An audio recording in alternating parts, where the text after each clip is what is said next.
Hi all. പഠനം നന്നായിട്ട് മുന്നോട്ട് പോകുന്നുണ്ടോ? അതോ നിങ്ങൾക്കൊരു മടിയും എന്തുകൊണ്ടോ കൃത്യമായ കാര്യങ്ങൾ പഠിച്ചെടുക്കാൻ പറ്റാത്തൊരവസ്ഥ കാണും? ഇന്ന് നമ്മൾ ഡിസ്കസ് ചെയ്യുന്നത് അതിനെക്കുറിച്ചാണ്. നമുക്ക് എങ്ങനെ പ്രൊഡക്റ്റീവായിട്ട് പഠിക്കാൻ സാധിക്കും എന്നുള്ളതിനെക്കുറിച്ച്. ഒന്നാമത്തെ കാര്യം എന്ന് പറഞ്ഞാൽ, നമുക്ക് പഠിക്കാൻ സാധിക്കാത്തത് ഒന്നുകിൽ നമുക്ക് ആ ഒരു സബ്ജക്റ്റിനോട് ഇഷ്ടമില്ലായ്മയാണ്. നമുക്ക് ഒരു സബ്ജക്റ്റ് ഇഷ്ടമില്ലെങ്കിൽ നമ്മൾ ആ സബ്ജക്റ്റ് പഠിക്കത്തില്ല. പക്ഷേ നമ്മൾ മനസ്സിലാക്കേണ്ട ഒരു കാര്യം, നമ്മൾ തിരഞ്ഞെടുത്തിരിക്കുന്ന ഒരു കോഴ്സ് നമ്മൾ ഇഷ്ടപ്പെട്ട് തിരഞ്ഞെടുക്കുക എന്നുള്ളതാണ്. ഇതിപ്പോൾ 10th വരെയുള്ള കുട്ടികൾക്കാണെങ്കിൽ നമുക്കങ്ങനെ ചോയ്സ് ഒന്നുമില്ല, എല്ലാ സബ്ജക്റ്റും നമ്മൾ പഠിക്കേണ്ടതായിട്ടുണ്ട്. അങ്ങനെ വരുമ്പോൾ നമ്മൾ എല്ലാ സബ്ജക്റ്റും ഇഷ്ടപ്പെടുക എന്നുള്ളതേ ഉള്ളൂ. നമുക്ക് എന്തുകൊണ്ടാണ് ഇഷ്ടമില്ലാത്തതെന്ന് അറിയാമോ? അത് മനസ്സിലാക്കാൻ പറ്റാതെ വരുന്നത് കൊണ്ടാണ്. എന്തുകൊണ്ടാണ് മനസ്സിലാക്കാൻ പറ്റാതെ വരുന്നത്?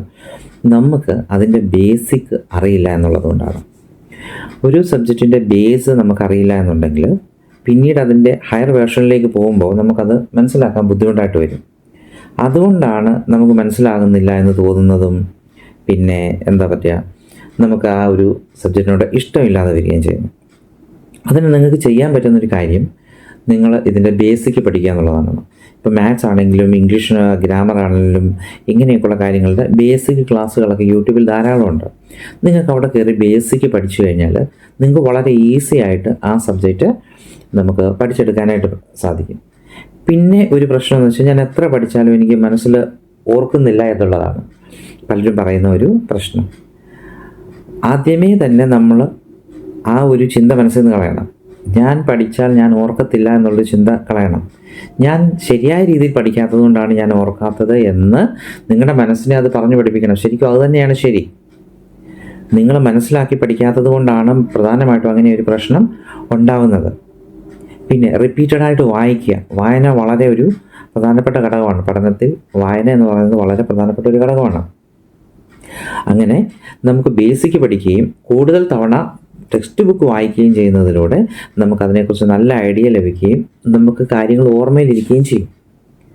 അപ്പോൾ മനസ്സിലാകാത്ത കാര്യങ്ങളെ മനസ്സിലാക്കാൻ വേണ്ടിയിട്ട് നമ്മൾ ബേസിക് പഠിക്കുക, അതിനുശേഷം പുസ്തകം നന്നായിട്ട് വായിക്കുക എന്നുള്ളതാണ്. അടുത്ത ഒരു കാര്യം എന്ന് പറഞ്ഞു കഴിഞ്ഞാൽ, നമ്മളെ പഠനത്തിൽ നിന്ന് പിന്തിരിപ്പിക്കുന്ന ഒരു കാര്യമാണ് കോൺസെൻട്രേഷൻ ഇല്ലായ്മ. അപ്പോൾ അങ്ങോട്ട് കോൺസെൻട്രേറ്റ് ചെയ്യാൻ പറ്റുന്നില്ല എന്നാണ് പലരും പറയുന്നത്.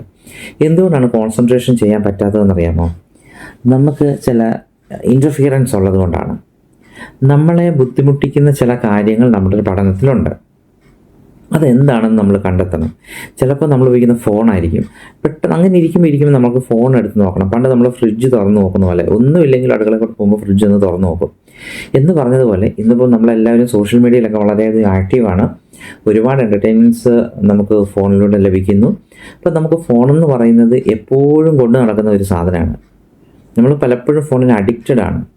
അപ്പോൾ അതൊരു ഇൻ്റർഫിയറൻസ് ആയിരിക്കും. പിന്നെ നമ്മൾ TV, സുഹൃത്തുക്കളുമായിട്ട് കളിക്കാൻ പോകുന്നത്, ഇതൊക്കെ കൂടുതലാവുമ്പോഴാണ് പ്രശ്നമാകുന്നത്.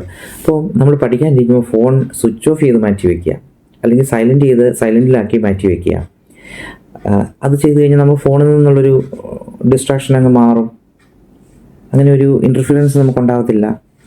അപ്പോൾ പിന്നെ ചെയ്യാൻ പറ്റുന്നത്, നമ്മൾ വളരെ സ്വസ്ഥമായിട്ടിരുന്ന് പഠിക്കാൻ പറ്റുന്ന ഒരു ഇടം തിരഞ്ഞെടുക്കുക എന്നുള്ളതാണ്.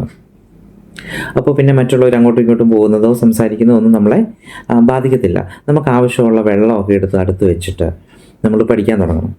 പിന്നെ ഒരു കാര്യം എന്ന് പറഞ്ഞാൽ, നിങ്ങൾ ഏറ്റവും കൂടുതൽ ചെയ്യുന്ന ഒരു തെറ്റെന്ന് പറഞ്ഞാൽ, നിങ്ങൾക്ക് ഇഷ്ടമില്ലാത്ത വിഷയങ്ങൾ മാറ്റി വെച്ചിട്ട് ഇഷ്ടമുള്ള വിഷയങ്ങൾ ആദ്യം എടുത്ത് പഠിക്കും. ഒരിക്കലും അങ്ങനെ ചെയ്യരുത്. നിങ്ങൾക്ക് ബുദ്ധിമുട്ടുള്ളതോ ഇഷ്ടമില്ലാത്തതോ ആയ ഒരു വിഷയം തന്നെ നിങ്ങൾ ആദ്യം എടുത്ത് പഠിക്കണം. അതിനുശേഷം എളുപ്പമുള്ള വിഷയങ്ങൾ ഏറ്റവും അവസാനത്തേക്ക് മാറ്റി വയ്ക്കണം. അങ്ങനെ വേണം പഠിക്കുമ്പോൾ നിങ്ങൾ ചെയ്യാനായിട്ട്. അവസാനത്തെ ഒരു സജഷൻ എന്ന് എനിക്ക് പറയാനുള്ളത്, നിങ്ങൾ പഠിക്കാൻ വേണ്ടിയിട്ടൊരു ഗ്രൂപ്പ് ഉണ്ടാക്കുകയാണെങ്കിൽ അത് നന്നായിരിക്കും. എന്ന് വെച്ച് കഴിഞ്ഞാൽ, ഫേസ്ബുക്കിലോ വാട്സാപ്പിലോ ഉള്ള ഗ്രൂപ്പല്ല. നിങ്ങൾ 3-4 സുഹൃത്തുക്കൾ ഒരുമിച്ചിരുന്ന് പഠിക്കാൻ ശ്രമിക്കണം. ഈ ഒരുമിച്ചിരിക്കുന്ന സമയത്ത് നിങ്ങൾ മറ്റുള്ള കാര്യങ്ങളെക്കുറിച്ച് ചർച്ച ചെയ്യാനായിട്ട് പോകരുത്. അഥവാ ഇച്ചിരി സംസാരിച്ചെന്ന് പറഞ്ഞാലും അതിൽ ആരെങ്കിലും ഒരാൾ കോൺഷ്യസ് ആയിട്ട് ഓക്കെ നമ്മൾ പഠിക്കുന്നതിലേക്ക് തിരിച്ചു വാ എന്ന് പറഞ്ഞ് അങ്ങനെ എപ്പോഴും ചെയ്യുന്ന ഒരാളെങ്കിലും നിങ്ങളുടെ കൂട്ടത്തിലുണ്ടായിരിക്കണം. അങ്ങനെ നിങ്ങൾ ഒരുമിച്ചിരുന്നിട്ട് എസ്പെഷ്യലി മാത്സ്, അതുപോലെ ഗ്രാമർ, ഇതൊക്കെ നിങ്ങൾ ഒരുമിച്ചിരുന്ന് പഠിക്കുകയാണെന്നുണ്ടെങ്കിൽ നിങ്ങൾക്ക് വളരെ ഈസി ആയിട്ട് പഠിക്കാൻ പറ്റും. കാരണം ഒരാൾ, നിങ്ങളുടെ സുഹൃത്തുക്കൾ തന്നെ നിങ്ങൾക്ക് പറഞ്ഞു തരുമ്പോൾ നിങ്ങൾക്ക് ആ ഒരു വിഷയം വളരെ ഈസി ആയിട്ട് പഠിക്കാൻ പറ്റും. അപ്പോൾ അതാണ് അതിൻ്റെ ഒരു ഗുണമെന്ന് പറഞ്ഞത്. അതുപോലെ അങ്ങോട്ടും ഇങ്ങോട്ടും നിങ്ങൾ വേറൊരാളെ പഠിപ്പിക്കുകയാണെങ്കിൽ നിങ്ങൾ വളരെ ഈസി ആയിട്ട് പഠിക്കും. നിങ്ങൾ തീർച്ചയായിട്ടും ഈ ഗ്രൂപ്പ് സ്റ്റഡി ഒന്ന് ട്രൈ ചെയ്ത് നോക്കണം.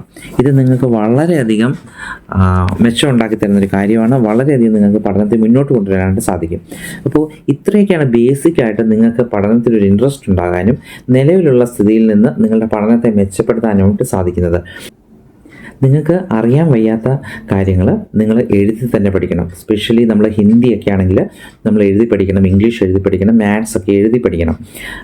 കഴിയുന്നത്ര നമ്മൾ ആദ്യം വായിച്ച് പഠിച്ചതിന് ശേഷം പിന്നീട് നമ്മൾ എഴുതി പഠിക്കാനായിട്ട് ശ്രമിക്കണം. പിന്നീട് ചെയ്യാൻ പറ്റുന്ന ഒരു കാര്യം എന്ന് പറഞ്ഞു കഴിഞ്ഞാൽ നിങ്ങൾ പ്രോപ്പറായിട്ടൊരു ടൈം ടേബിൾ ഉണ്ടാക്കിയെടുക്കണം. നിങ്ങൾക്ക് പഠനത്തിന് വേണ്ടിയിട്ട് ഒരു ടൈം ടേബിൾ നിങ്ങൾക്ക് വേണം.